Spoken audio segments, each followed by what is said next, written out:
Well, boys, we're out. Got up at 5 this morning after a night's sleep. I parked between the only one of about 500 boats and a guy's living on it. Up on the stand. It's on a stand.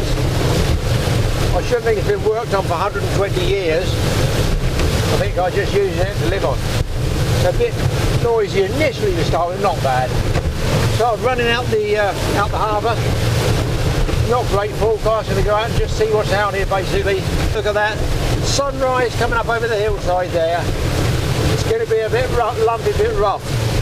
It's worth getting out of bed for and giving it a go. We're going to look for a surf. I want to see it cut to the right and I want to see it cut to the left. I just love the smell of croissants, stale ones, in the morning. Who knows what film that's from? Well, not with croissants anyway.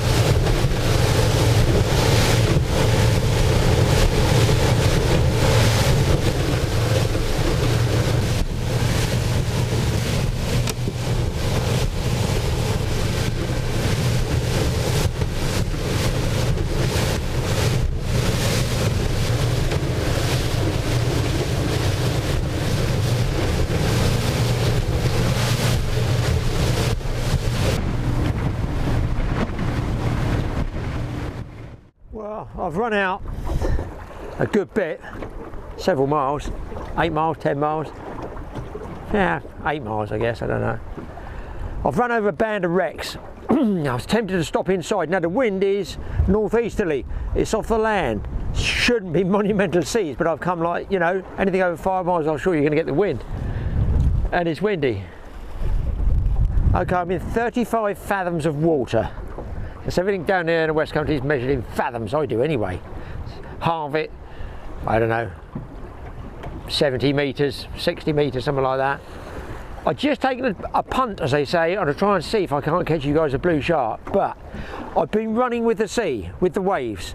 It's always deceiving because when you do stop, you go, oh, actually those waves are bigger than I thought. And the waves are bigger than I thought. A lot of whitecaps there. So, there's the land way over in the distance there. Beyond there is America. Holy cow, it's over there is a yellow boat coming. Hopefully not. But that's where I'll drift to if I have any problems. So I am getting into a drifting offshore situation. I'm going to give it a while here. This is where I am on the chart of drifting here. I started, I believe, up there, so I am flying. So what happens is the wind gets under this canopy and it's like a sailing boat. So I've altered the stern here, okay? So that I'm trying to go in, so I don't want to go miles out. I really don't want to go miles out. The further out I go, the rougher it will get. And the longer I have to use fuel coming home. Got 2 tanks, don't have a problem hopefully.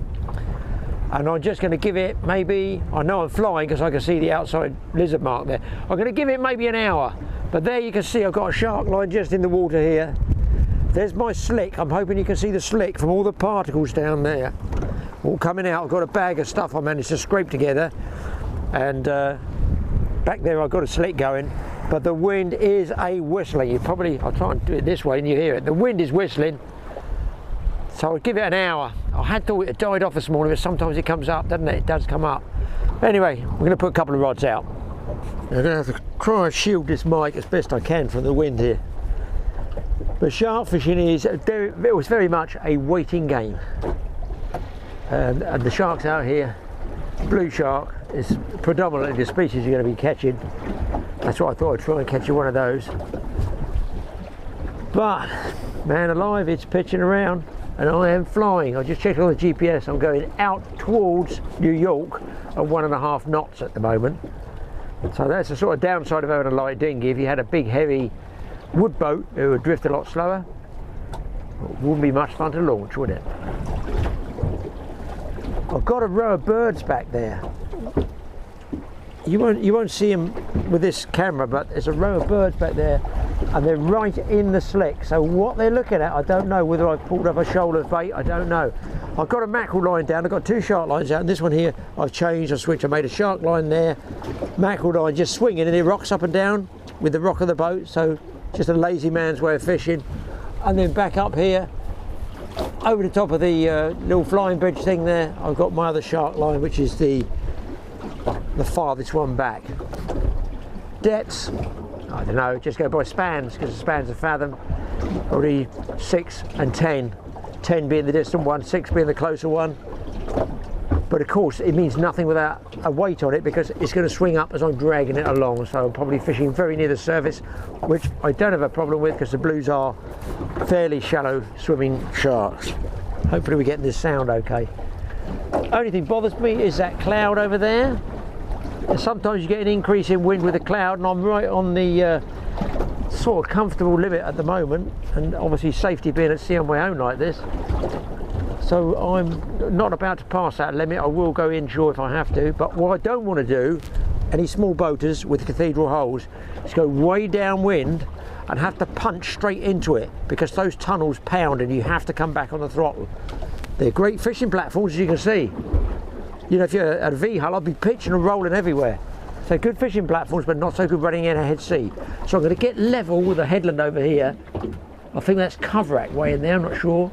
And after about an hour, which is why I figure you should get a shark. If you're going to get one, it normally takes an hour for that chum to work.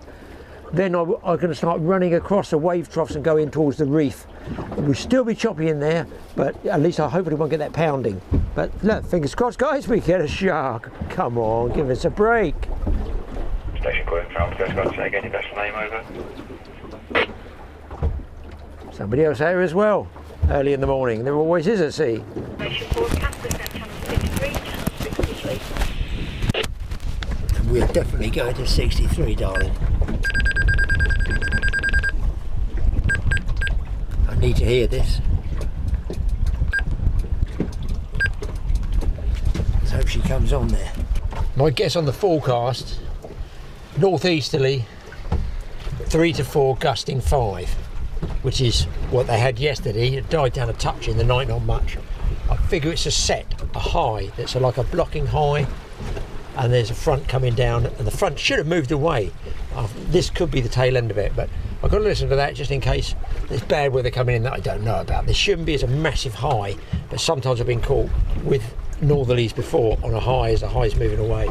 Now to the Maritime Safety Information Broadcast. There are currently no gale warnings in force for sea areas Portland, Plymouth, Shoals, Lundy or Fastnet. That's a relief.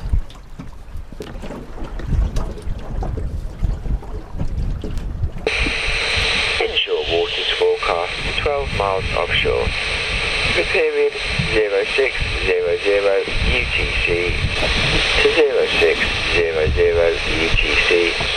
Line Regis, Land's End, including Yardley. Strong wind warning. 24-hour forecast. East or northeast 4 or 5, increasing 6 at times. Becoming variable 2 or 3, increasing 4 at times. Mainly moderate in far west, otherwise smooth or slight. Occasionally moderate at first. Fair, good. Good? Then David's Head, including the Bristol Channel. Oh, that's Welsh land. Don't want that one. Jesus Christ. What the f... Hang on, guys, hang on. I was doing the weather there. I've got a head camera.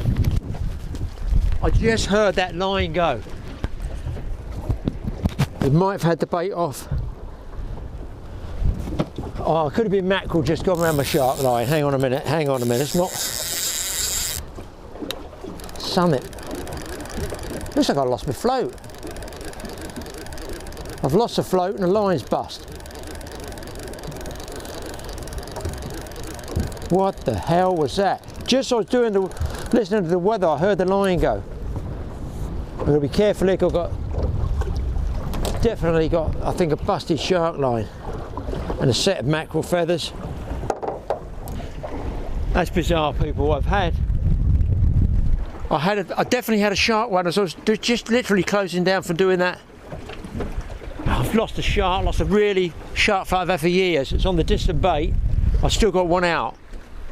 But I think the mackerel line came up, a fish flashed on the mackerel on the hook. He's taken the mackerel and it's gone through the shark line at the same time. He's bitten me clean off. Definitely 100% I got that down as a shark. Oh, here he is! He's out there, look at the shark, just on the surface. Here he comes, here he comes. Oh Jesus, he's coming right to the boat. Head cam, head cam, head cam. I knew it was a shark. Look at him. Where's your other rod? Get your other rod in. It's the wrong one, you idiot. You stupid child. I've got to watch this bag, guys. You don't attack the bag. Hang on, hang on. He's right on the surface.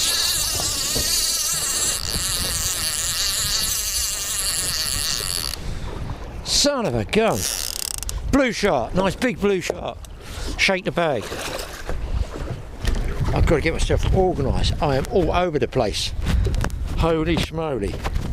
I knew that was a shark, Paul. I knew it was. I've got here, quickly. This is left over. I'm just going to slot this in as a little teaser for him. Let's see if I can keep it. That is a good sized shark, boys. Woo, woo, woo. Where the hell is my bait to? He's here. Oh man. Do you know what? I could probably catch him and he's probably fine. He's got my other shark trace and line. Okay. I'm a little bit organised, not a lot, but I just want to get one shark for you people. That's taken half an hour. I've got to get this other line out. I cannot believe the luck of that. Well, bad luck. It just swam through that bloody line. Now the other thing I've got to watch is this. I'm being greedy, trying to catch fresh mackerel as well. What a son of a gun. I'll put these bloody mackerel feathers away.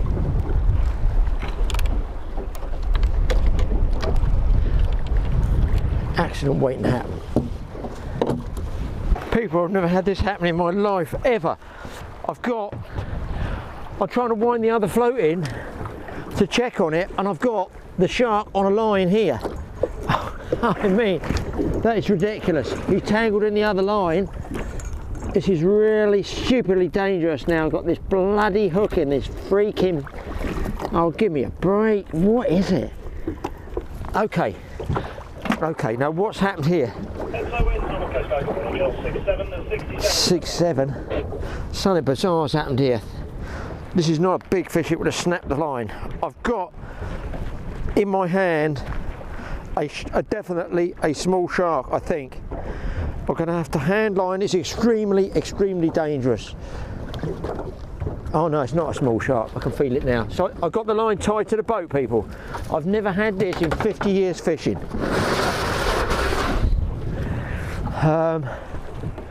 Okay, the shark's here. Oh man, he's thrashing around. I wonder if I could tie it to another line. Yes! Use your brain, Graham. Oh, this I've never... Oh, he's gone. He broke off. Yeah, he broke off, guys.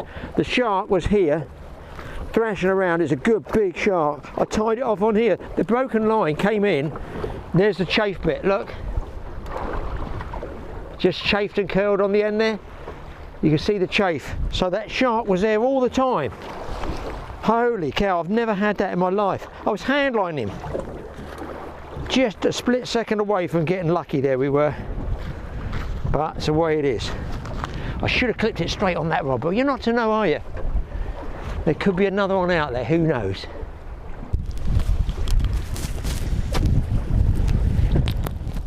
Boys, I was just feeding this line back and I just had a bump. I absolutely had a bump on this line. Absolutely. I haven't even set the float and I know that there's a shark coming towards the boat with my line. I just know it. Where is he? He's here, he's here. Watch the float, watch the float. There he goes, there he goes. We're on, we're on, we're on. Put the clicker on for you. Oh, God, this is a 50-pound blank. A shark on, boys. Woo, I just like to get one. I want to get one. Come on, babe. Alone in a boat. Oh, shit. Not too alone. I felt him take that. As soon as I dropped it back, I was feeding it back through the water and I shook the bag up here. It's always important. Keep this bag shaking. Wow, I got a shark to show you. Let's hope it all goes according to plan, because this fish is coming up far too easily. Far too easy. There's the trace. I hooked him just beyond that. I was just feeding it out with my hand. The hook could pull, anything could happen in the next half hour. He hasn't woken up yet. There he goes.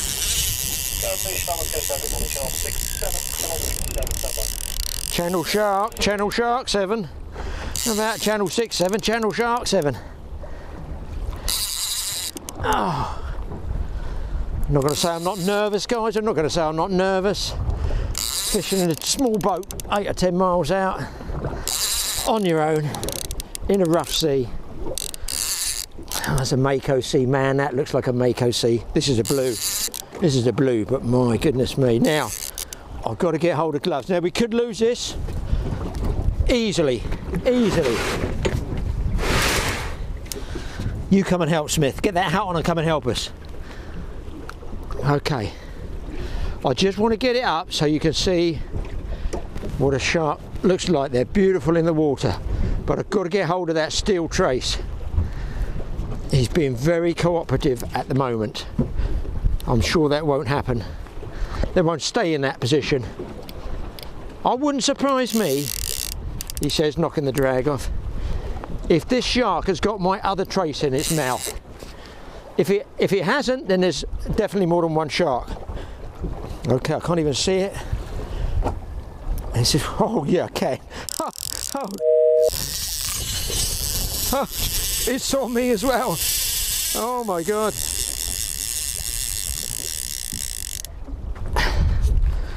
Some people like the clickers, some people like the clickers, some don't. I've only put it on there to let you know the line's going. I told you you hadn't woken up, guys. I told you haven't woken up. I'll take the clicker off now for all the people that hate clickers. You just look at the line going out. Ah, what a good job I didn't grab that trace straight away. I do not need to get yanked over the side as a non-swimmer 8 miles out to sea. We just want to get one, just get lucky. No batteries on the camera failing, please. I wonder, should I click that camera off so I get him close? Now I'm going to look. If I get him up and he thrashes around and he comes off, whatever, you've seen it. We've proved our point. We've got up at 5 AM in the morning to get out to get the boat launched before all the rubber dinghy people come down. Oh, it doesn't look a tough blank, this, but I can assure you it is. Okay, this is the dodgy bit. This is the dodgy bit. Oh, what a shark! What a he's going again.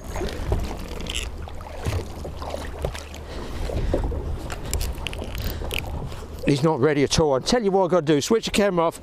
I'm going to move this down the back here, guys. Ah, double strike! Double strike! Oh man! There he goes. It's a second fish, guys. Oh crap! I've done it with carp. I'm going to have to. What am I going to do? Hey, Mabel! Mabel, love, I'm in right deep now. I'm going to strike the second one. He's on. Right, I just take. Oh God, this is mad. Okay, he's going to have to take his potluck in there. Oh, I've got no choice. Got no choice. He's smoking out. Let's put this up here. God alive. I do not want to lose that chum trail. Okay, guys. I'm going to try and go for this one, which is a close-in one first. Okay. Do you want to get him up, show him to you? This is not a small shark. I do not need these lines crossing. Why on a rough day? Why? Okay. Smooth ground, don't do wraps. Fish is circling. Bring it up for people to see. Oh man, alive. That's a 120 pound shark. Ah, gee. Jesus! Oh, Jesus! That's way bigger than I thought. Look at the size of that one, guys. I'm hoping you're getting this probably covered in. Oh, he's going to eat the boat. Don't wrap, don't wrap. That is a big shark. Okay. Oh, he's got the microphone. Hang on, guys. I'll do the unthinkable of wrap. I cannot afford. He's ripped the microphone off. I think you're going to have to get what you get. I'm going to... Oh my. It's nearly T-barble. Well, there's the shark, guys. There's the shark. Look at the size of that. There's got some mark on the back of him there. Big old shark. I'm just going to snip that hook because on my own that's going to be dangerous trying to get it out. Okay, here we go. I can nearly get it out. No. Here we go. He's gone. And that hook had just rushed out there. What a crackerjack fish. And now, whew, I've got to start all over again. Let's just hope you're getting something. I just so hope you're getting. I'm going to check the camera. Okay, second one's way back. I think he's still on. I think he's still on. I just got to shake this bag. So, there's particles coming out. Now, you people might think it's strange. I'm actually still shaking that chum bag. Look at that black cloud. I don't like to look at that too much. I think that wind's going to go east. I am flying. I'd just like to get this one in as well, being Mr. Greedy. I said I only wanted to catch you one. Lying, Graham. All fishermen want to catch 100. Let's put the camera down. I think the camera might even be safer here, guys.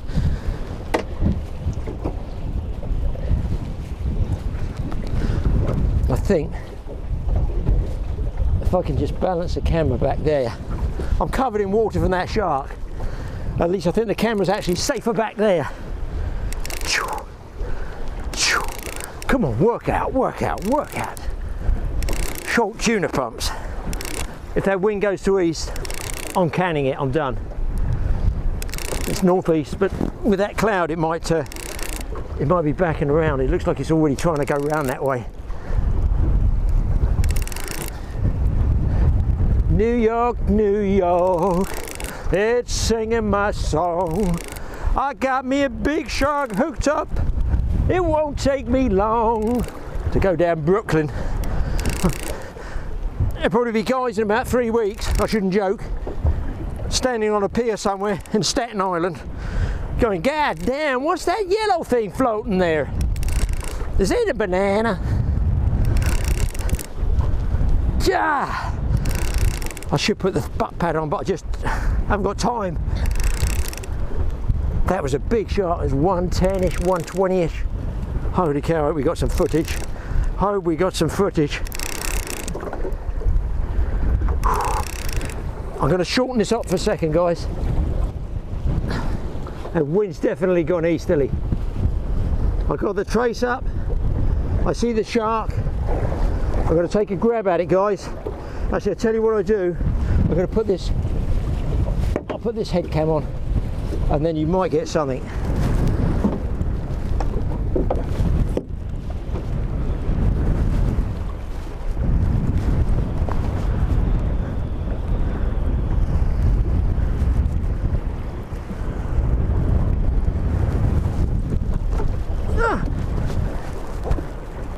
I need that second glove, really. Got it. Smaller fish. Well, the battery died just at that moment. I had the shark on, so I had the second shark.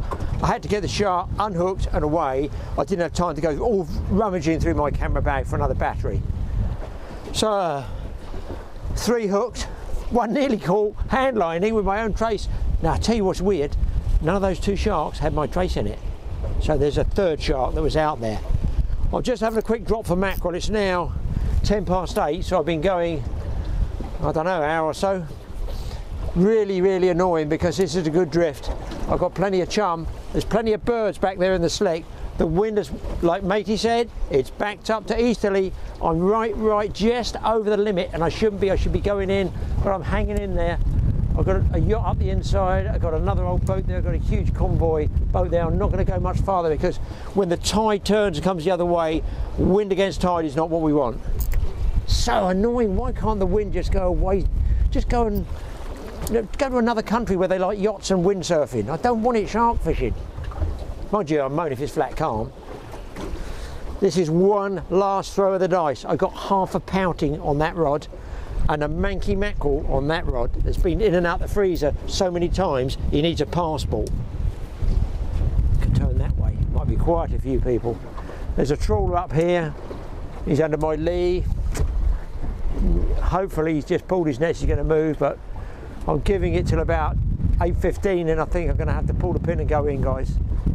I might find somewhere up the river because easterly down here is just open to everything and a nasty short sea.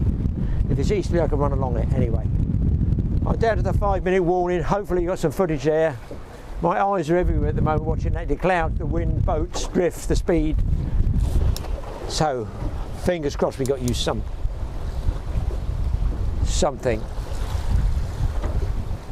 Got my rod up there just ticked then.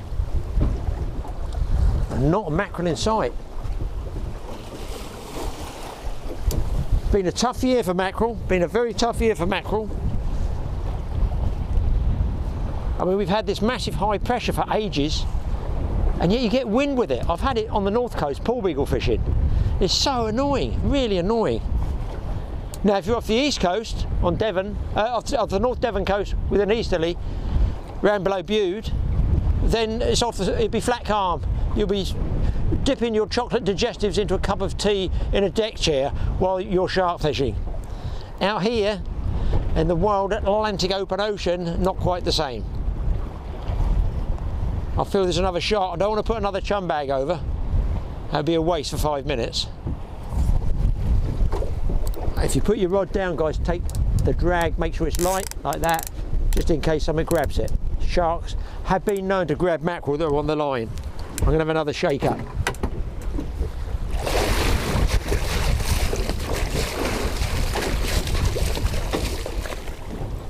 Plenty of smell in the water, for sure.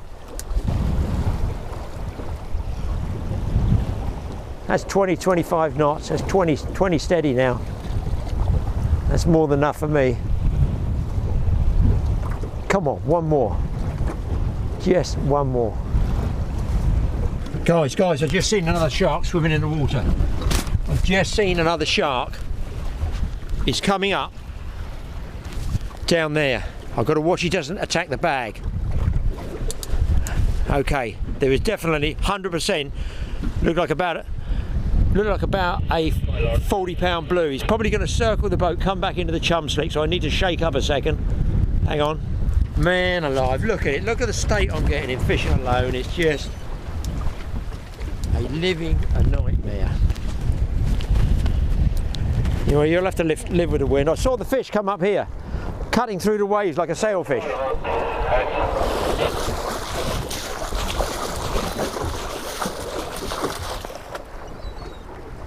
Every time I've had these birds around, oh, there he is, he's circling the boat, circling the boat.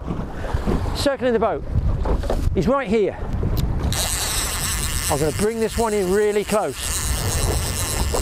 God alive, that wind is howling. This is the last chance saloon, guys. This is the last chance saloon, he said, bunching the line like an amateur. Ha!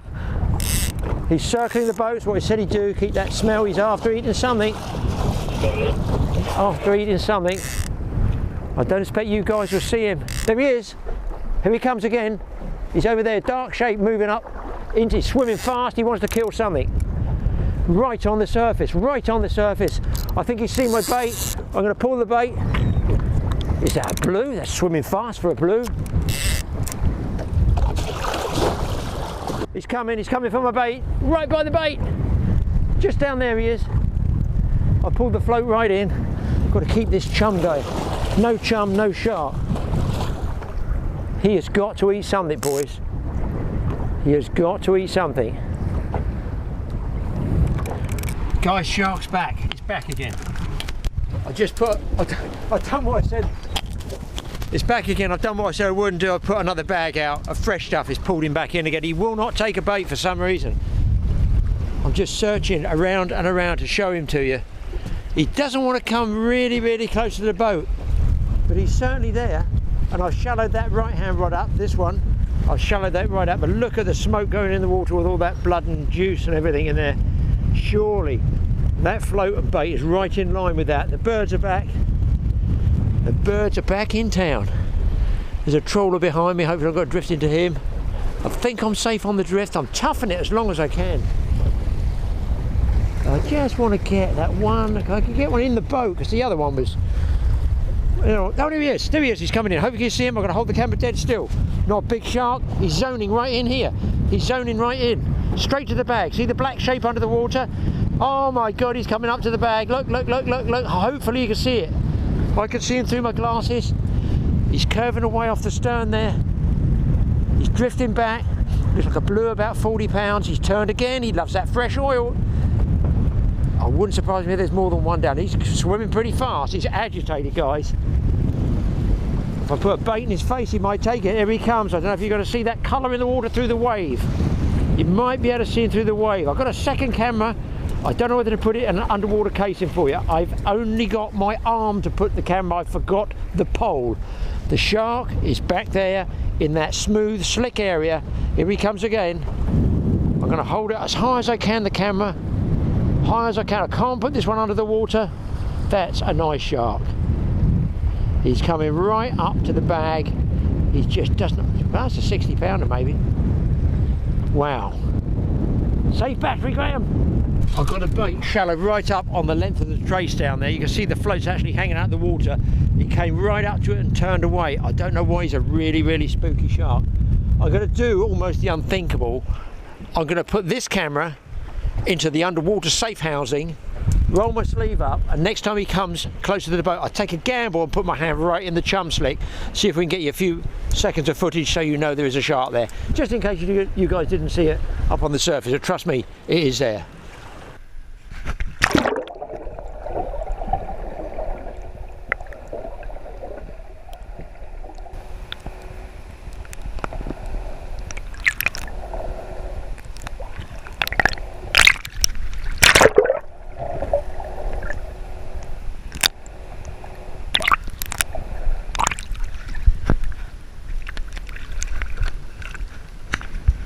Well guys, that shark won't take. He just keeps coming up all the time. And he doesn't seem to come close enough for me to get a really good picture for you. But I'm going well sort of west, and I don't want to punch, as I said, with this cathedral hole into the waves. I'd like to leave in the next 5 minutes, and I'll go inshore somewhere and have to take shelter. If I get in okay, I will be putting some rods down, but it won't be for shark. So he's still there, right round the float. I don't know, are you going to see him under the water there? He's going around the back of the boat. It's a biggish fish actually. Here he comes round the stern. This is about the closest he's come. He's going past. You know, he's going to lose the smell there, and he'll turn around and go back the other way for the smell. He's just out under the surface there, but he does not want to eat at all. So much for the stories of man-eating sharks. He's circling the boat. I've still got him over there. We might be able to see him better looking down light like that. I don't know. I'm following him all the time, hopefully with the camera. I'm holding it as high as I dare. I don't want to overbalance. Going very fast for blue, I have to say. See him circling? And he's going to come back in the chum. Right, it is the 5-minute warning that lasted somewhere over half an hour. But it really is getting. There's a boat anchored here, just in there. See that great big ship that he's anchored there? That's giving me an idea of where how fast I'm drifting. It's wind against tide now. Really, really good shark conditions. Really good. Wind against tide is like my best in my shark books. I think I say that. but it's just getting back in. It's no good if I'm going to have a nightmare and run the risk of not getting back in. Here he comes again. Anyway, 5 minutes I'm starting the engine, I'm going to run in. Got him on, boys, got him on. Got him on. Got him on, got him on, got him on. I brought the other bait in. I'm running the risk of losing him at the moment. He's screened a load of line off. Got to get all this cable out of the way. I don't know if you're going to get any of this whatsoever. Okay, I've got to get this other line out of the way. That was a half a pouting. I just wound it really close into the chum slick and he just came up and just nailed it. I've got him in the holder at the moment. There he goes. Woo, mama. He's on. That is not a small shark. That is not a small shark.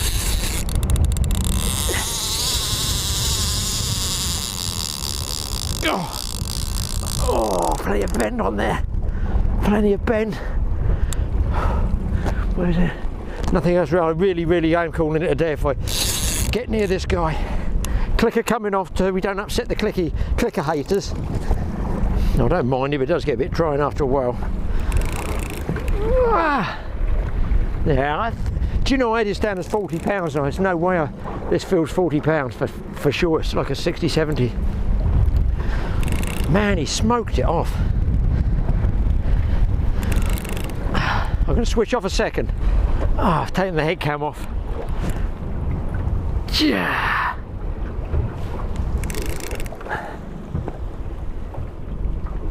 God, this feels like a really... Maybe it might not be the same fish. It might not be the same fish. But you know what it was? I started the engine just to go and warm up. And sometimes that sends out an electrical impulse. And I wonder if that's what happens. Because I have had them before, biting the propeller. There's something electrical in the base of the engine that they like. Electrical signals. That could have just been the switch that made him attack. Let's take my time. The birds are circling. Man, what a shame. I told you boys, wind against tide. Switch off again.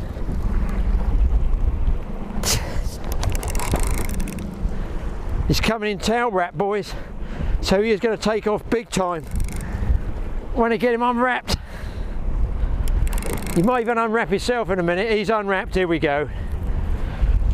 Bye, Mr. Line. Whew.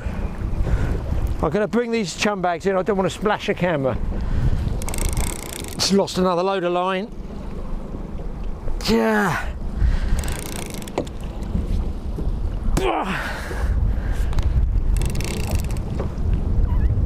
Alone in a boat at my age.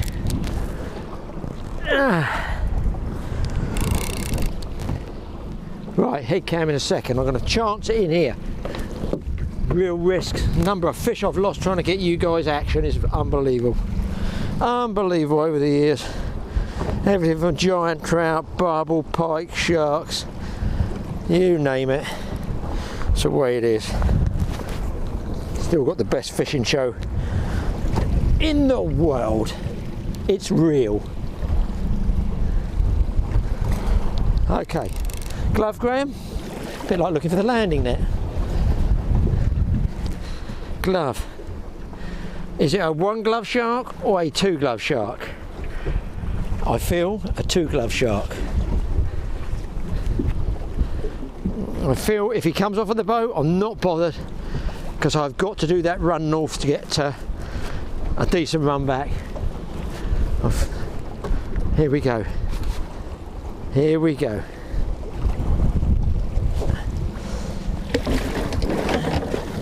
Just want to show him to you. Ho, ho, ho. There we go, boys. I'll tell you what, shall we risk it? Shall we risk it? Don't do it, Graham. Yeah, be naughty, do it. Be really naughty and do it. Wow, it's going to make some mess. I think this is about the size. I think this could be the kiddie. Don't do it, don't do it. Yeah, go on, do it. Don't do it! Don't do it! Don't do it, Graham! It's madness! Ah, dear, dear, dear. Shark fishing and me go together like pork and beans. You seen the tag stick before? I think this is tagging material.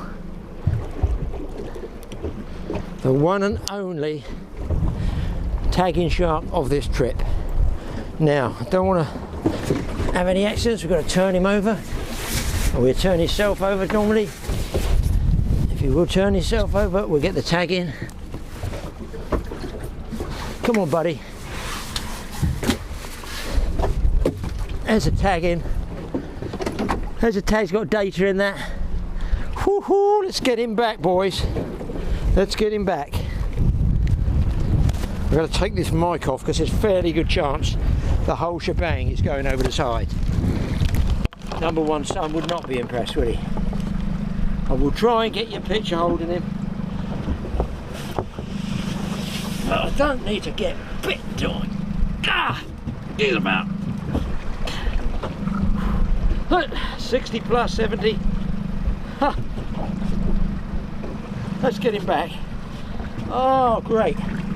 Oh, great. Let's hope I get home okay now. Just paid. You know how long my 5 minute lasted?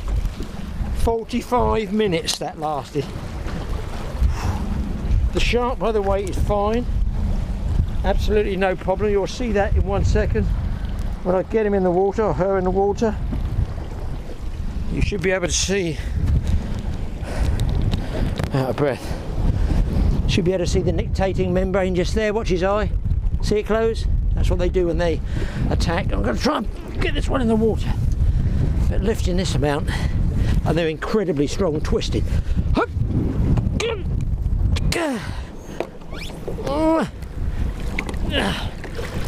Lovely colours in the water. I'm trying to get him to go away for you. Point the other way.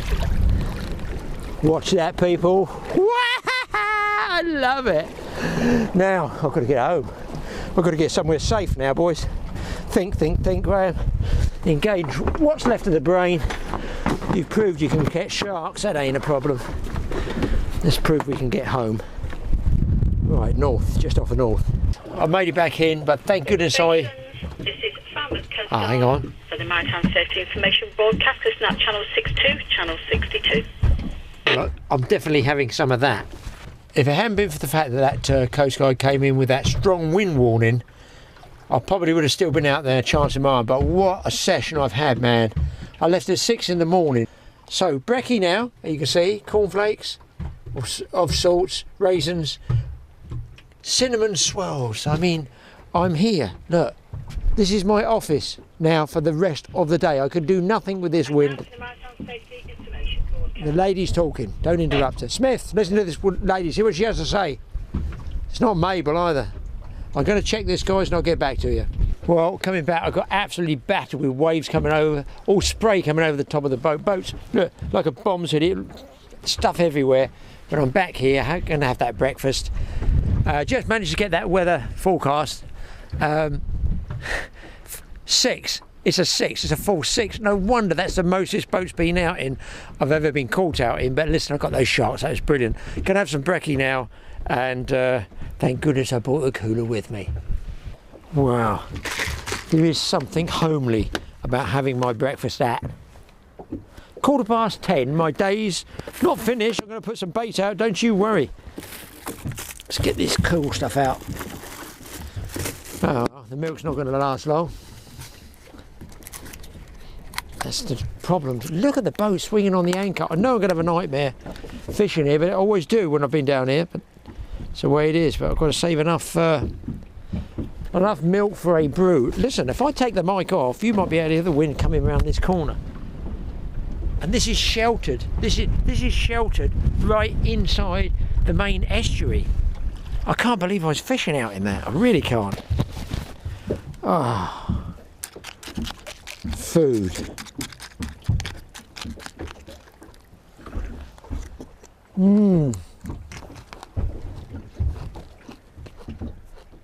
Right, I just right this blood well, right. Really good. The boats swing all over the place. I haven't even put a bait down yet. They've got a yacht sailing school that's come out here that's slightly unnerving. I'm not sure they even know what they're doing, some of them. And they always seem to be pointing at me. Why is that? Even the cruise boats. I think I might have to re-anchor because they don't think the same as I do somehow. That I'm anchored in one position, I'm fishing, I'm either a target or to them a problem of some description. They have the whole ocean. No, they want this piece of space that's just under my 17 foot. I've only got 17 feet by 6 feet. It's not a lot to ask, is it really? Slightly unnerving. But all is well. The kettle is brewing, or boiling, soon to be brewing with the tea. The place looks like a bomb site. Looks like somebody's lived in there. And of course I've got up here the old cinnamon swirl. You can't beat a cinnamon swirl for keeping a yachtsman away. They don't like it up them. I could throw it like a discus, I suppose, couldn't I? I spoke to Mike and he had the same thing last night. His tent was... Oh, there's a man whistling down here. Hang on a second. Let's have the brew. His tent was absolutely whistling with the wind, and it was the same. He said it changed in 15 minutes, and I think that's the start of... He's up in Dorset, so he's got a film for his TAOUTDOORS. Hopefully I don't have to re-anchor now. They seem to aim from that place to that place around the corner, but they go in a straight line because they put it in the GPS and it says go straight there. They don't think of what could be in the middle, do they? There could be something in between, like me or another boat. Forecast is got a long day today, howling. Might go down tomorrow. I might be able to sneak out tomorrow. This is going to be a bit difficult to show you people because I want to save that the small camera for outside because it's windy. You're going to hear the slapping of the boat on those cathedral tunnels. So I'll just show you what I'm going to drop down here.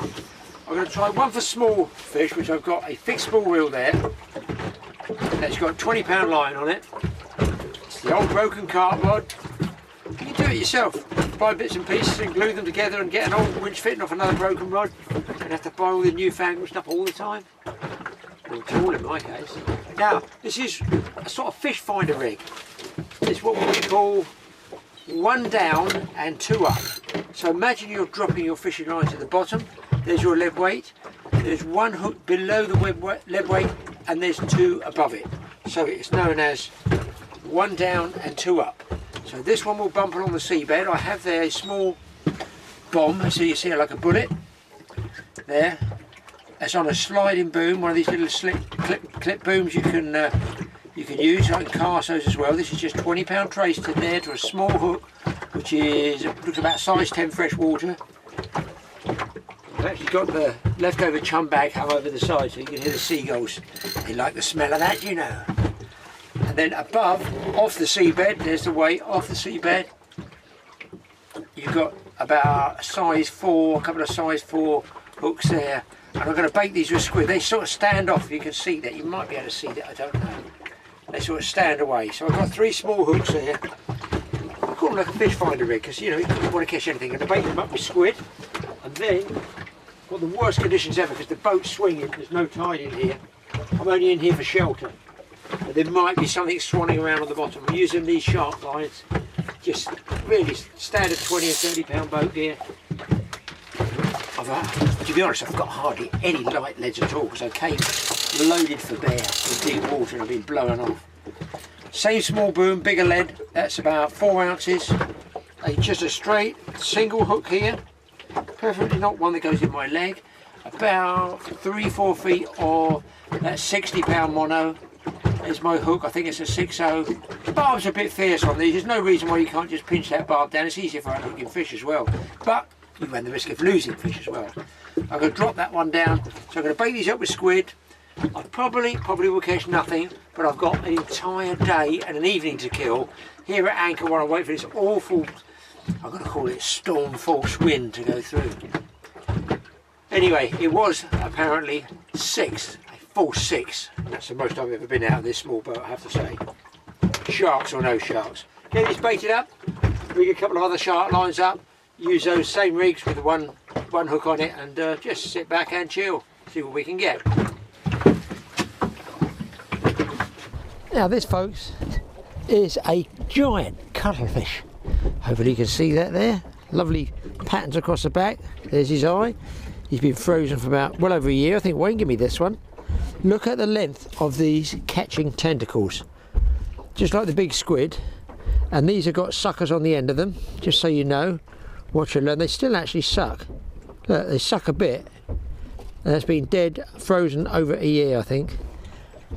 These are the tentacles. They shoot out, grab their prey, and then draw it back inside here to their beak. Same thing, but a big body like that. Normally that's been cut there to get the ink out.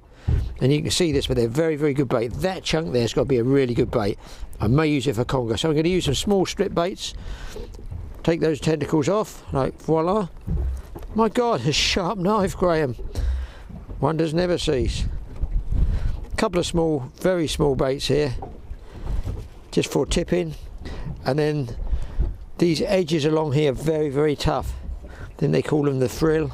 I'm going to take those off, just like this, and make a couple of baits. That will make. I'm only going to put 3 baits down. I don't know how long I'm going to be operating here, in fairness. And bait these up and get them down. And get this guy, always keep him cool, get him back in the cooler.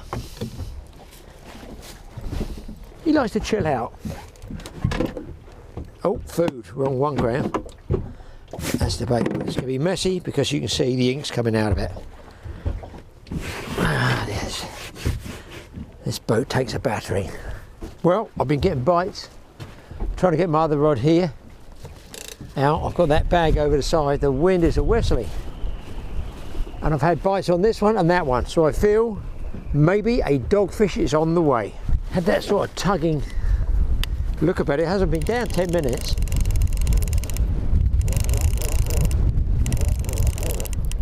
Yeah, fish on, fish on, fish on. Oh my word. My money's on it. Oh, he's come off. I'll drop it straight back down. But I had a bite on that one as well. This one I feel could have been a dogfish. But listen, it's deep water in this estuary bit. There could be literally anything swimming around in here. I'm just going to check this one. This is on the small hooks cast back. It'd be nice to just see something different. And the fact that I've got to spend the entire 10, 12 or 15 hours anchored in here because of the wind. It'd be nice to think I could get the odd fish. I don't know what this is.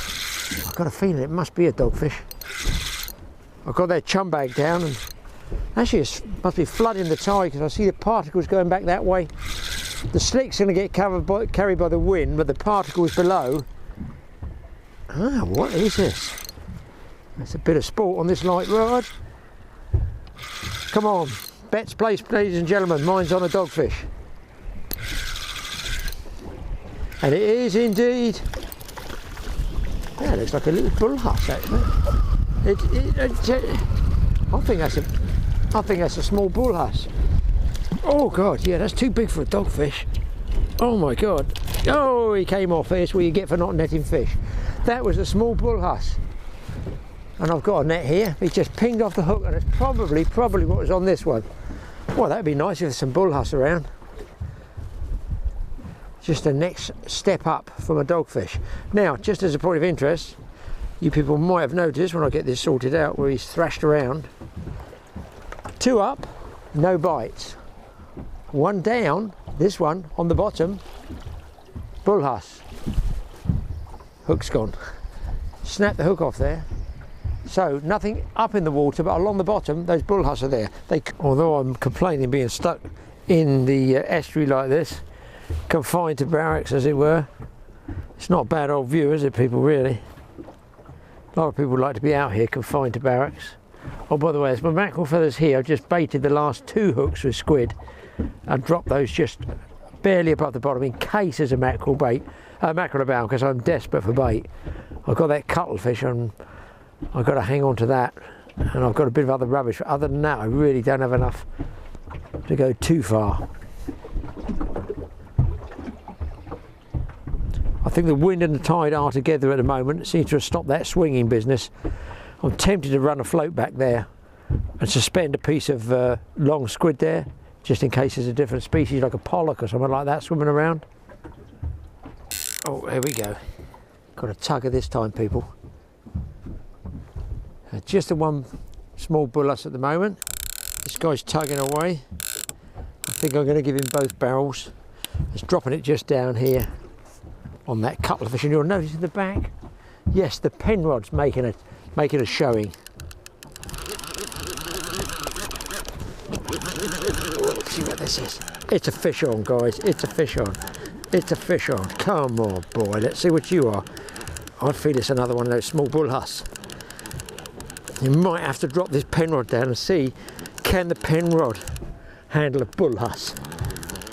Don't even get me on the subject of pen rods on blue sharks.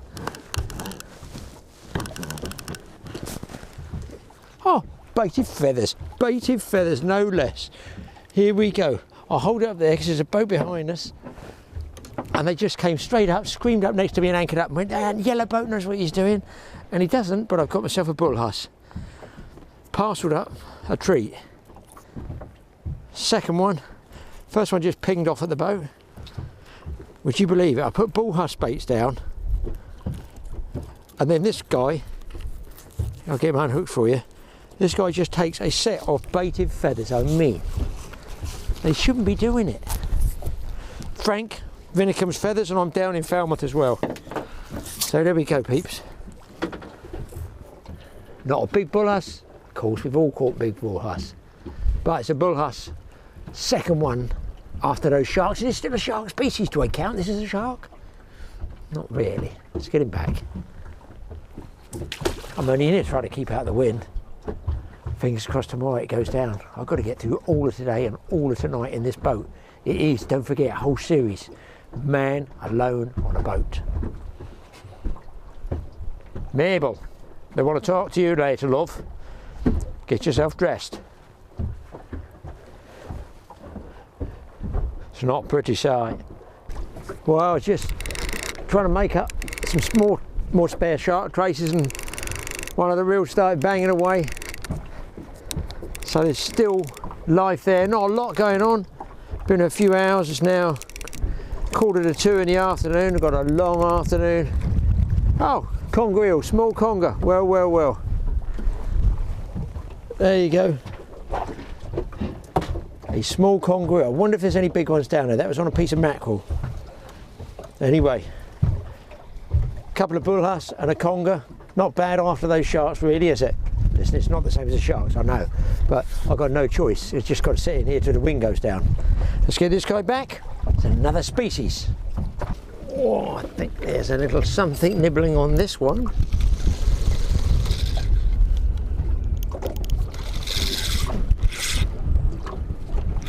Oh yes, fish on, guys. I've got that camera balanced dangerously up there on the top. They don't feel bad fish. Bloody shame I can't catch any mackerel. Those feathers have been down, the bottom two have been baited. What's this? What is it? Oh, it's got to be another huss.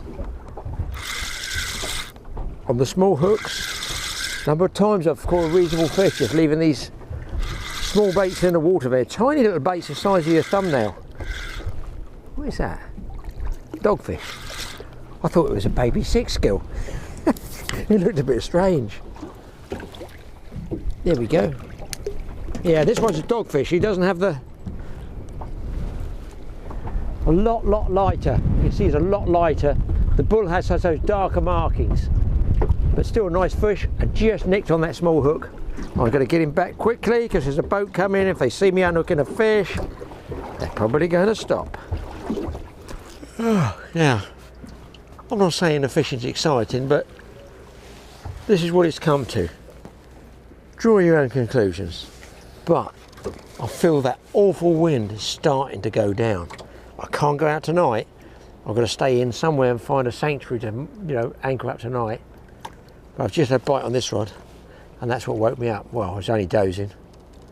It is now 4:45. Oh, 12 hours at sea. What fun. Another 12 or 20 to go. There've been a couple of big boats drifting around out there with like what we call party boats. Haven't seen any mackerel come sparkling over the side, but really basically I'm waiting for tomorrow.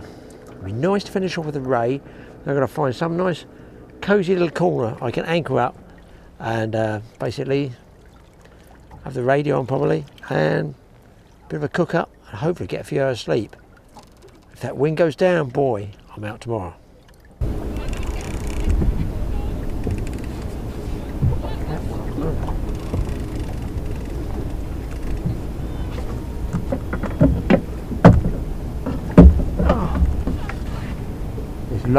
There's life there, kicking on. Just a miniature version there, guys, of something much larger I would like to catch on another day. Whether I get a chance to do it tomorrow, I don't know. Now, if you did want to cast out with a big bait and lob it out, you're going to have to lay the line when you retrieve on what they call touching turns, so parallel turns. I'll show you what I mean. If you don't, it'll be crisscrossed and it will generally snarl up. So there's a water ski boat coming, hopefully I'll let it go past and I'll show you what I mean. So when you retrieve, you don't want to be doing this, so it crisscrosses like this. You don't want to be doing that, because when you cast and the spool revolves quickly, it's going to zigzag too quickly, and when it's under maximum spinning power, I'm going to call it, level that off, it's going to probably backlash. So the best way to do it is like this. Hopefully you're seeing this, just nice and level. Look, nice smooth, what they call touching turns. You're laying it in touching turns.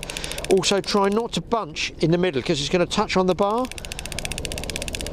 and then that will stop you casting as well. So if you do those touching turns, when you get it up, there it is. There's the mackerel head. The wind's got me right round the other way now.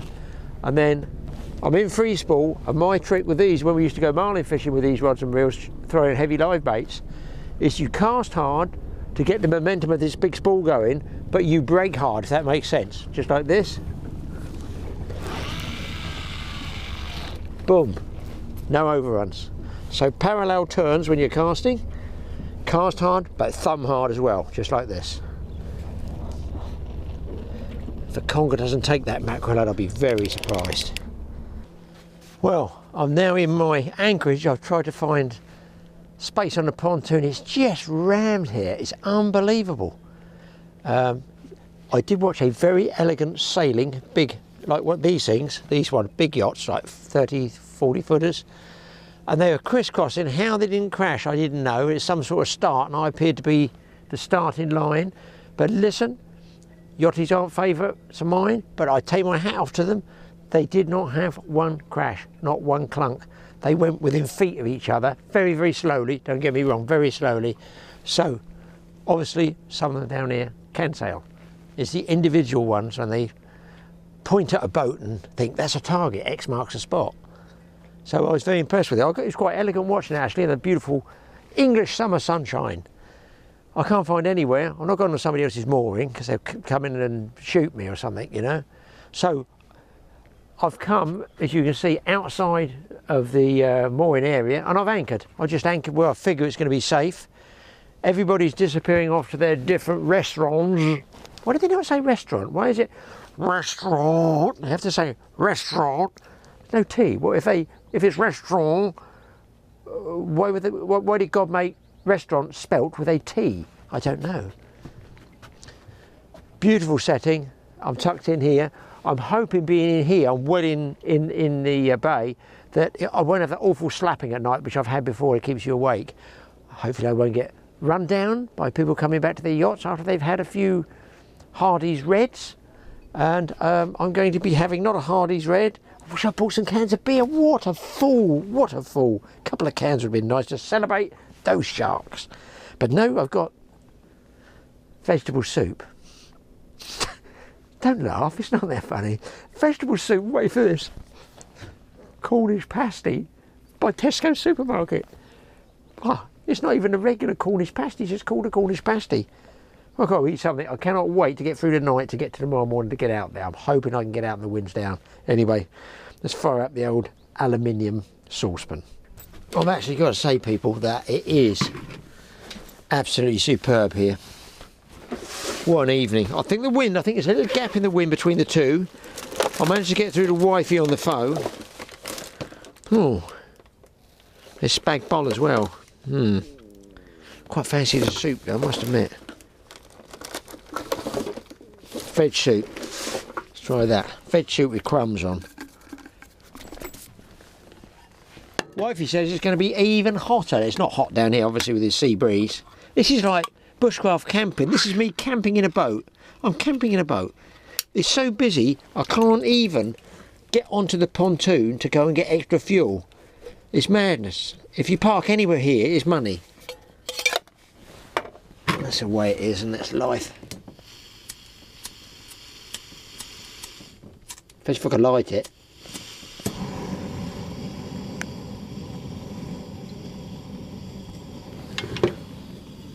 There we go. It all looks good to me. Yeah, that other white boat came up to me just as they were packing up just now, and they had a small. I think he said it was a small spotted ray. I'm not sure. He had a ray, a couple of bullas. I don't know. I think it was a doggy or something like that, or a couple of doggies. So not great. I had another eel, as you saw. So a couple of baby congers, bootlaces, that size, called. So disappointing, which I thought it would be in here. Didn't get a ray. Not bothered.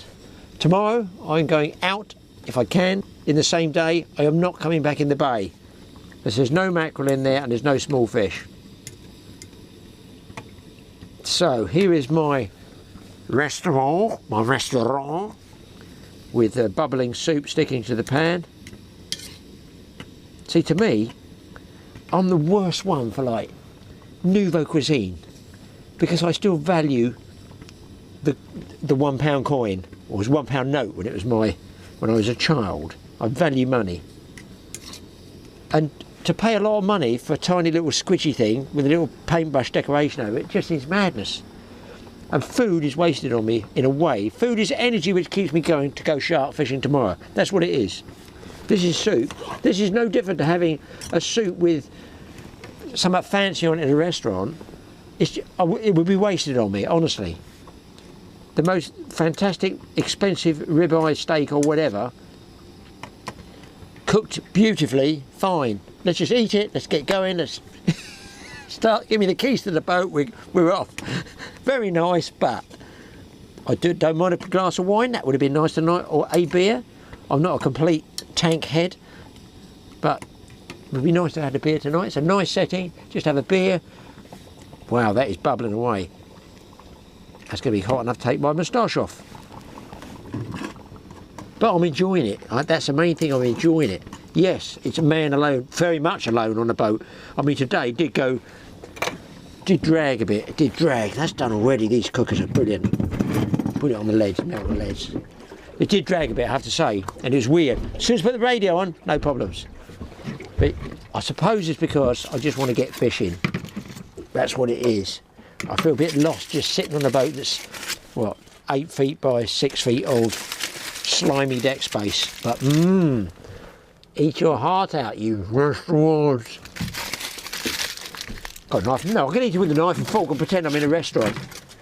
There we go. Look at that setting. Multi-million-pound yachts everywhere. People in speedboats burning money faster than they can fill it up. And there's an old age pensioner in a boat who's just had sharks that they will probably never even see. Tell you what, depends how hungry you are. That pasty's not halfway bad, especially if you do this with it. It'll get me through the night, trust me.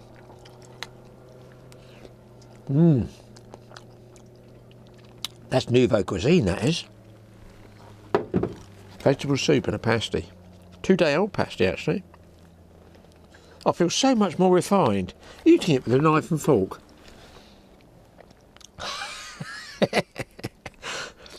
I don't think the local restaurants will be serving it and eating it straight out of the pan, would they? But I'm a survivalist, I'm afraid.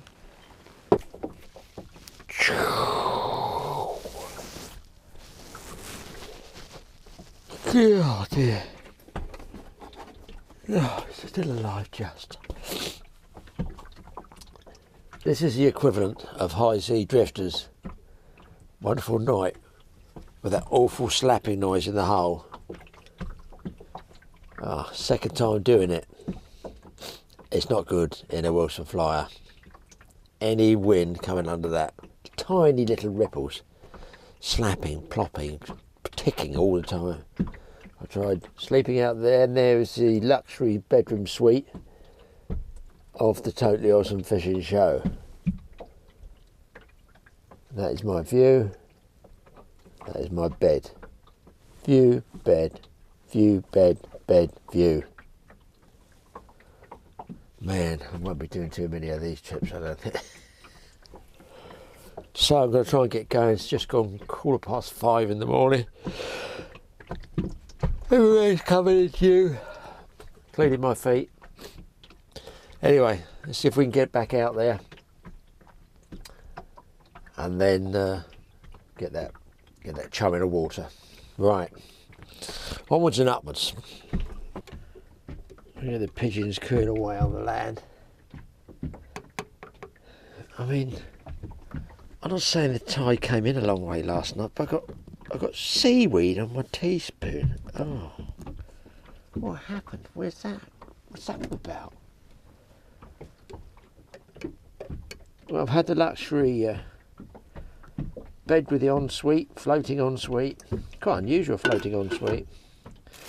And I've got the full English breakfast, in this case with French connotations. The second, even more stale croissant from the restaurant. Christ, what a good job I got a sense of humour. But listen, it is an idyllic setting, is it not? And the building up there, who knows what pad that is. Somebody built it with an awful lot of money years ago. I don't know, Elizabethan or something like that, or don't think it's Victorian. It might be Victorian. Probably a hotel now. It's invariably everything's bought up by corporations and turned into money-making machines. Would you come and buy me out? No, I wouldn't change it. The only thing I would change is this croissant. Croissant. Oh, ho, ho. And look, oh, I can hardly get up. Knees moving. You make life interesting. There's a fog bank over there. I know the wind's going to come up. Fog bank up that way. The sun's going to hopefully burn it off. I've got, looking at the compass, that's on 0. That is absolutely due north. The wind is coming from the north. Let's hope it's not as bad as it was yesterday. It was a shock. I might just squeeze 2 hours in. Take me half an hour to get through this croissant. Making myself go slow. I'm making myself actually because I know you can make mistakes. I've made a couple of mistakes. Last night I was climbing around in the pitch dark, trying to put my fenders down those tunnels to stop that slapping. It's a shocker, this boat, for sleeping on. But so anybody with a boat, you've got to slow down.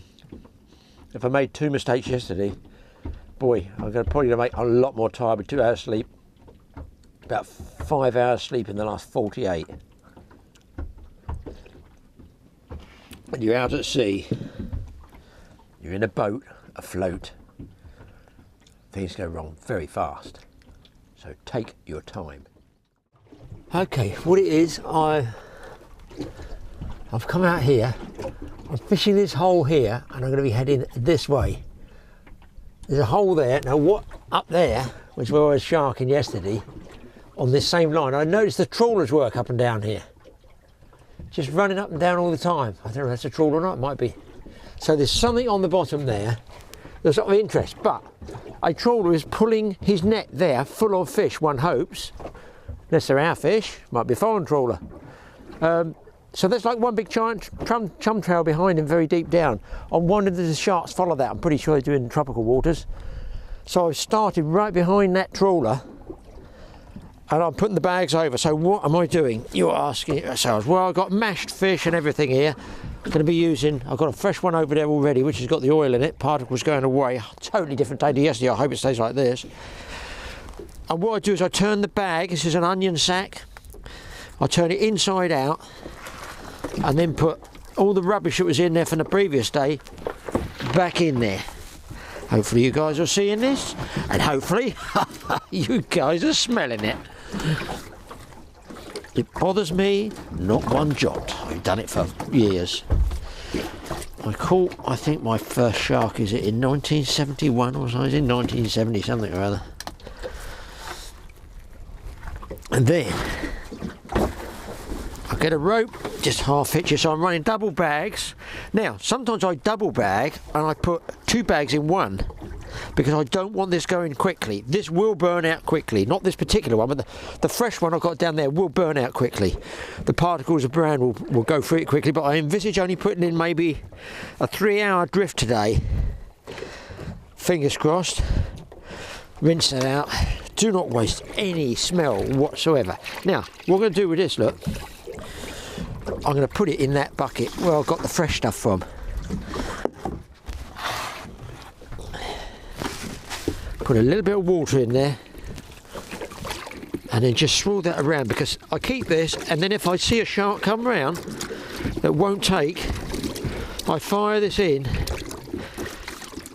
Being about 1 year old in the freezer, it's fairly well fermented, just like that. I can give them one big whoosh of smell that might just turn their heads onto my bait. All rigged. I did it back on the, I won't say the dock. There's bits of rubbish over. The slick's back there, so the wind will mark the area the slick's going. Underneath the water is the direction I'm actually travelling, so I'm sort of going back that way. Fingers crossed we get to show you guys a shark. It is an idyllic morning, it is. I started 7:15, 5 to 7, not even 5 to 7. Man alive, barely any sleep. Get out here at dawn. But you don't know what is out here down this West Country. You've got no idea what comes through these waters. And this is one of the bays they definitely do come through. Right, enough chit chat, lines out. 600-pound wire, a big hook. Did I go through this yesterday? Am I doing the same thing? I've too much staying awake at night, listening to that slapping hole's driven me to insanity. I think I was half over there anyway. I use strimmer line. I've got my adjustable float. I'm going to set them fairly shallow because I'm not drifting so fast today. And I did notice yesterday when I had a bunch of gulls come, they were all in one area. The sharks were behind them. They were behind them. They must be able to see the sharks. Right, bait over. One shark bait. Over the side we go. All the swivels need to be nice and straight. Make sure they're not crossed over. So I've got maybe 2 fathoms here, 3, 4, 5, 6, 7, 8. 8 fathoms. I lock it in the float and send it out. Now send your farthest bait and your deepest bait, that goes back the farthest distance. Well, I just happen to pick up what I call my inside rod, and I just want to get a bait in the water very fast. Check drags. And this reel needs servicing. 1853 is just not good enough. Let's get this one round. That one. What a sunrise. A sharker's sunrise, I'm going to call that, boys. I've got some incredibly manky bait. That's all I got. Let's send this other one out. Hopefully you guys are getting this. This is when it's spooky. When you've got something like that sun in your eyes. It's like a Spitfire pilot looking for a Messerschmitt, an ME-109. And he spots it. And he attacks out of the sun onto the ME-109. And you can see why, can't you? Because if a plane was flying towards me up there, I'd be squinting and I couldn't see anything at all. The next thing I'd see, I'd be eating 303 bullets. The same with the sharks. They're attacking me out of the sun.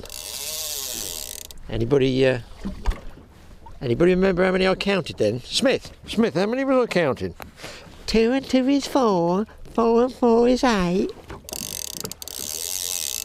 It's going out, whatever it was. I want to make sure I go past my other one. Drift's taking me, yeah, sort of inshore. I don't think I'm doing the 1.5 knots I was doing yesterday. I've got, I reckon, 2 hours of ebb. And then it should be wind against tide again, hopefully. After about 3, maybe 4 hours, so tide's an hour later. What a setting. A couple of sharks, I'd be happy. 1 would be good, 2 would be more than good. I feel the breeze just starting to pick up, and do you know what? I believe it's gone east again. Surely not. Surely it's not going to upset the apple cart again. That gull going across, you guys might not see it.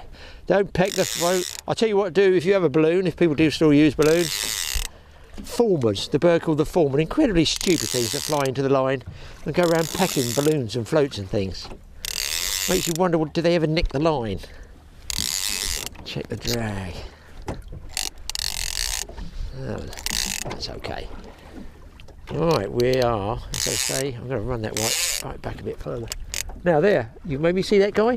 He's trawling, he's heading south, that one. So my drift was going to cross where he's pulling his net, or just pulling his trawl. More theories. And that looks like the Japanese sun, you know, the rays coming out of the Japanese sun. Well, it does to me, but I've had about 2 hours sleep the last God knows how many. Guys, I heard a blow up there, carried on the wind, sound carries across water really well. The second time I looked up, I saw this big long sickle go through. It's not a shark. I don't think that's a dolphin. I've got a feeling it's that big tall one. I think it might be a killer whale, and he's right heading across my chum slick. That is spooky. Okay, something else you could do to pass the time away and even catch some food fish or bait fish. Set of feathers, set of regular mackerel feathers. We're going to need big weights, I mean 35 fathoms of water. I'll just put a strip bait on each one. In this case it's cuttlefish, which is tough. Drop it down to the bottom. Now I'm only doing this once or twice because I want a bit of bait for the inside if I do get a chance this afternoon. And if there's a shark around, it'll take a whiting. The species I'm after is whiting. So I'm going to do this once because every time you put it on the bottom, you've got to take ages cranking up about 40 fathoms. The other thing we point out, I've got a spare rod, which is what we call a pitch bait. It's got a shark trace on it, no float. That way, if there is a shark coming around the boat, and he's bypassed the floats and he will not leave the bag alone, I can quickly hook a bait on and just pitch it back at him. So that's called a pitch bait, and I'll keep that as a spare. Better put it up here out the way.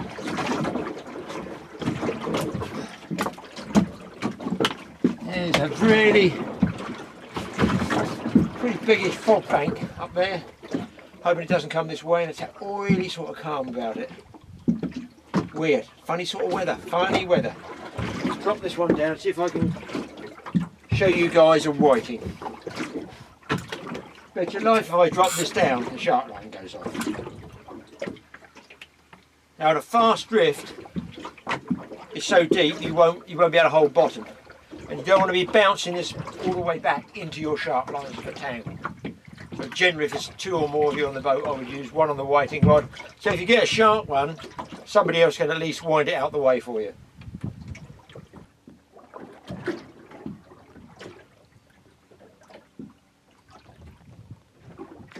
And there we go, boys. That's what you call a hammering bite.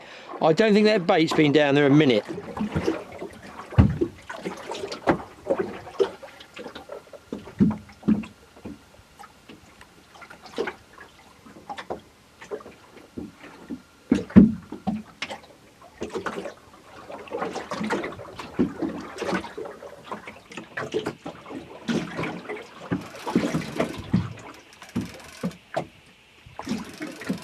There's fish on of some description. I'd rather hope that fog bank goes away with these trawlers going up and down. And it looks like it's even thicker. As they say, funny old weather. The line I'm on here is braid, so it's very good for bite sensitivity. The other thing I noticed as those trawlers went past, there's a trail of birds up to at least a mile just scattered along where he's the line that he's trawling, so there must be rubbish coming off those trawlers, discards and stuff like that, you know, fish that go through the mesh.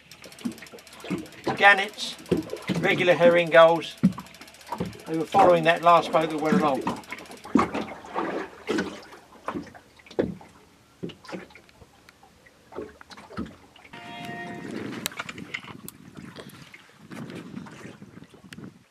Huge amount of bird activity just the other side of me.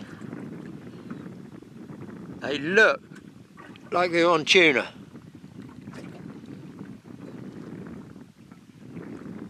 I don't see any bus, but it's the second lot I've seen like that going mad. I mean, look, the birds are swarming.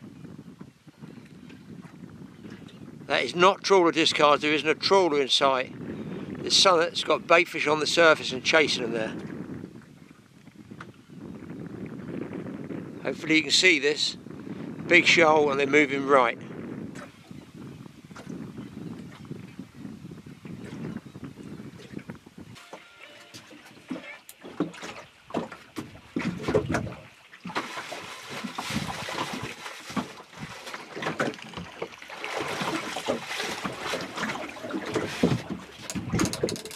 Whoa, whoa, whoa, whoa, whoa, whoa.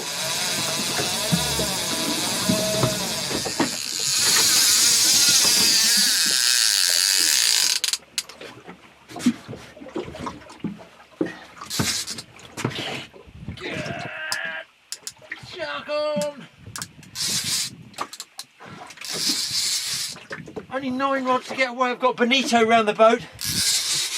I've been spinning up here, all those birds. I saw a small bonito. Holy crap.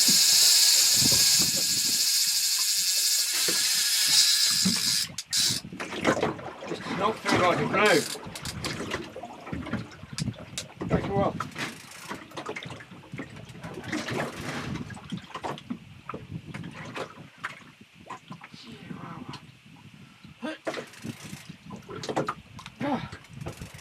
Oh, now here's a problem, guys.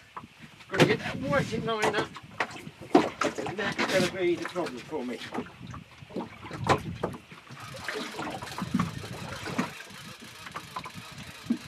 Double winding, it's where you need 2 people on the boat. Hopefully the shark will just sit there for a second. We've got no choice, I've got no choice at all. Trouble with blues, they roll up the trace when they're like that. Oh, I would have liked to caught one of those tuna.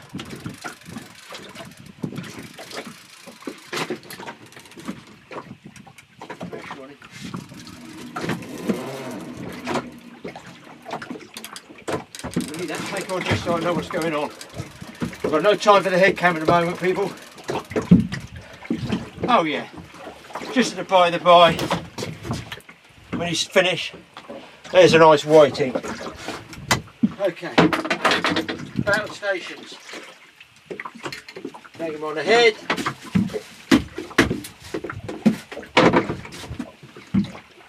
I'll tell you what I'm going to do. I'm going to stick this butt pad on. So I'm tired. It might just help me a bit. Shake the head. Right. Now hopefully I can gradually ease this guy up. If he's wrapped up, his body winds a wire trace around his body, and then he touches the main line. His skin is so rough he'll go through it. So a bit of a risk, people.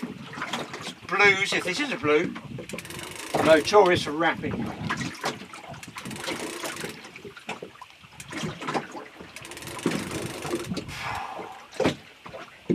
do fight a fish, try and keep your back straight. Don't get right over like this because your back will go. I'm talking big fish, I'm not talking this size fish. Big sharks, 300 and 400s. If they bend you over double, you're going to have trouble. They nearly always will wear you out before you wear them out. I'm going to bing this off for a second, people. God, I could have done without that whiting winding that up 35 fathoms. He took off like about a hound. Could be a male fish. Sometimes a male fish will fight really hard. If he is tangled, let's hope he untangles himself. I've still not gone from the head cam. Oh, he untangled himself, I think. Here we go, here we go, here we go.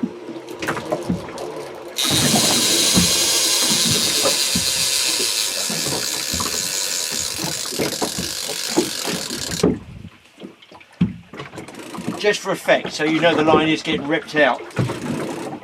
It looks like he untangled himself then.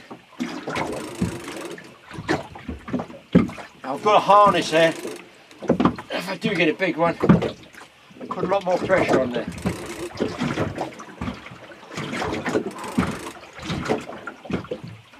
Don't need the second one going off, do we? Like we had yesterday. The other thing, if you can do short, fast pumps, keeps his head towards you. If they want to go, just let them go.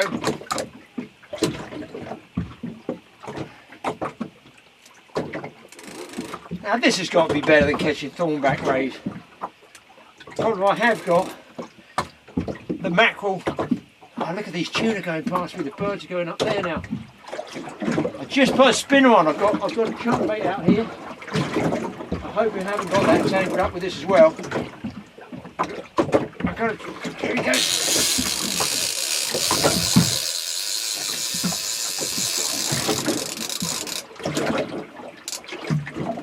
Got a chunk bait here. I'll move that back a tad. Just a 3-line piece of mackerel. In case one of those small bonito pick it up. They're probably oceanic, what we call oceanic bonito. I don't think they'd skip jet, they're broken on the surface. Nice to catch one though. Bag's coming. We just want to see it, we just want to show it to you. Circling. Oh. Nice big blue, boys. I'm going to try and get the head cam for you. Nice big blue. Getting what we get. The bonito just busted like crazy up there. I could hear them audibly.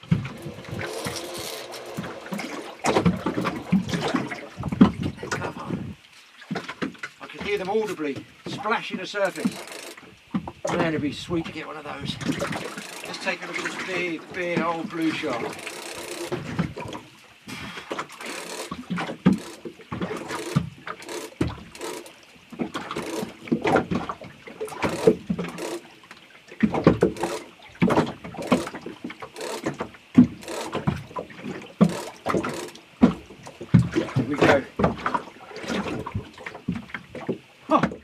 Beauty.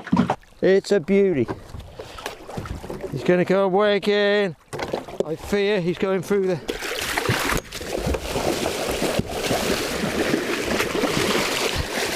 Now I'm in the shit. He's got both chum bags. That is one cluster.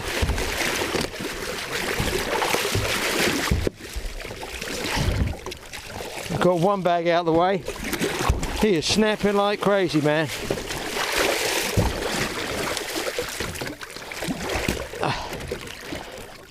One more turn. Now don't bite the bag. Hopefully you guys see this.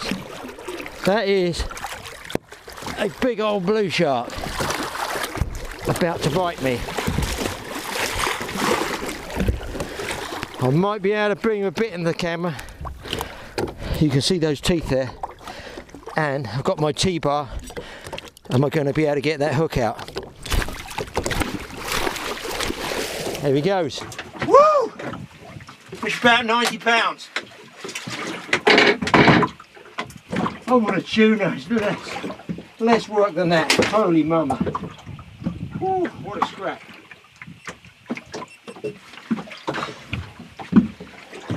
As they say in that, is it Danny Glover?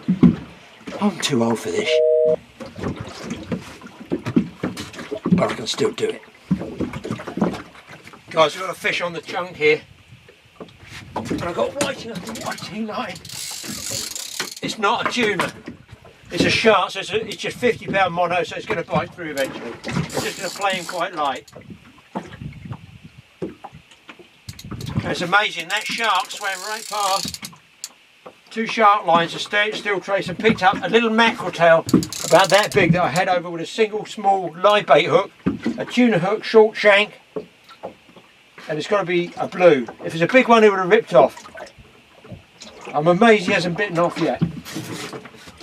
I'm sure he will.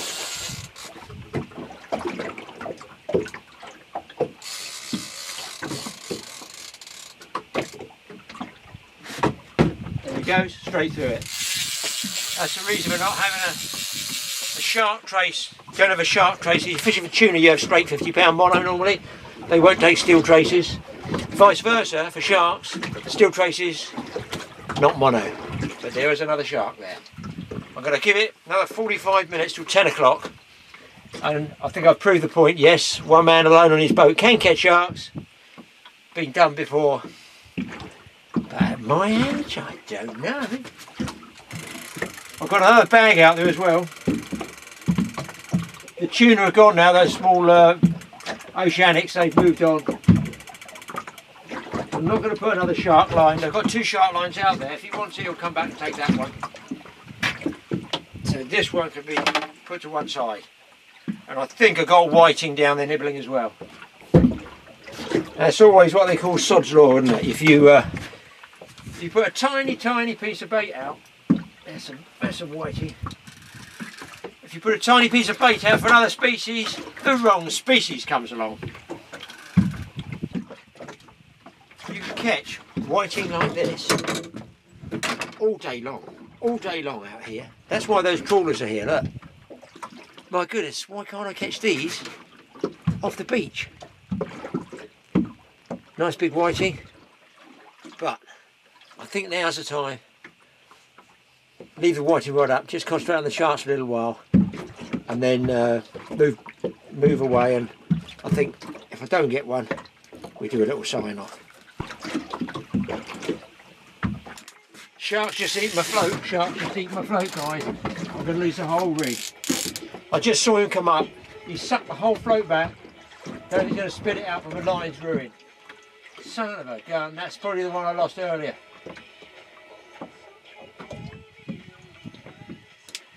I'm just hoping in a way he hasn't marked the line, but he will have done.